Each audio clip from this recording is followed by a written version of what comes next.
my next review is going to be Band Hero on the Nintendo Wii. To start off this review, basically, Band Hero is exactly the same as Guitar Hero 5, like the layout and like how the characters are designed, except for maybe their clothes and hairstyles and whatnot. And basically, the design of the game, the layout of the game is exactly the same. But the games are always similar. But this one's exactly the same as that one. They just changed the places you play in, characters up a little bit, changed the songs, and slightly changed up like what the layout of the main menus and what it looks like. But it's exact same order, exact same everything, pretty much. Basically, the gameplay is exactly the same that the series has seen since Guitar Hero 1. Although I didn't play the games back then, I'm sure they didn't change much.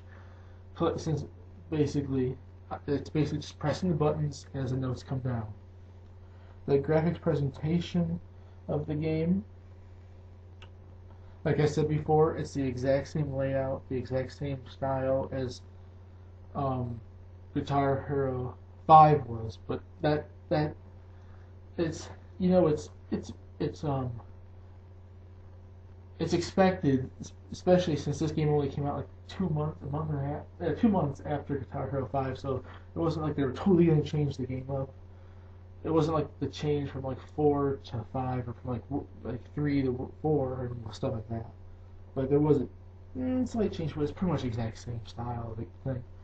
The sound of this, basically, the music is more family friendly and all that, more party music, more like songs mostly everybody would know, songs like that are really popular, especially at parties and whatnot, and they are family friendly because a lot of the songs are censored in this game, since it's an E10 plus game, not T like all the other ones.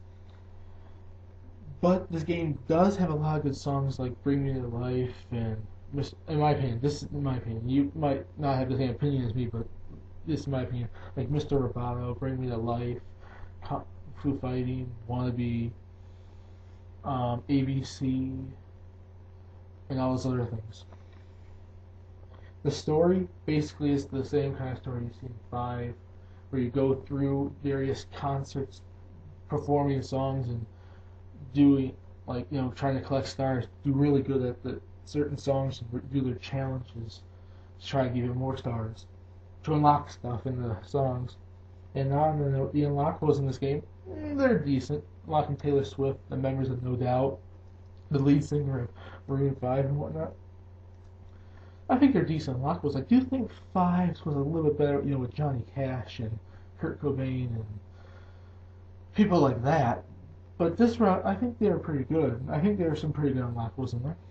I didn't unlock them all, though, so I'm sure there's more than that. The multiplayer, exactly the same. It's the exact same gameplay, playing with other people. The exact same game. So basically, in the end, it's the exact same as 5. The layout and the design of the game is not much different, but that would be expected from a game that only came out a few months after 5 came out. In my opinion, there's better songs because there's more songs I know. Not saying this song roster on 5 sucked or anything. I just know more songs in this thing. And anyways, you could transfer the songs from 5 over to this game or transfer these songs over to 5. So if you want all the songs, you can. There's not all the songs though. There's certain songs that are only allowed to be downloaded back, transferred between the games. Basically, it has decent online. I was only able to get like one online game going though, and all that. I give the gameplay a 9 out of 10. The presentation graphics game a 7 out of 10. Sound of the game an 8.5 out of 10. The story of the game an 8 out of 10. And the multiplayer an 8 out of 10. So basically the game gets roughly an 8 out of 10.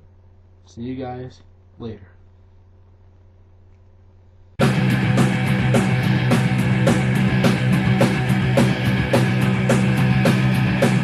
I don't give a damn about my reputation.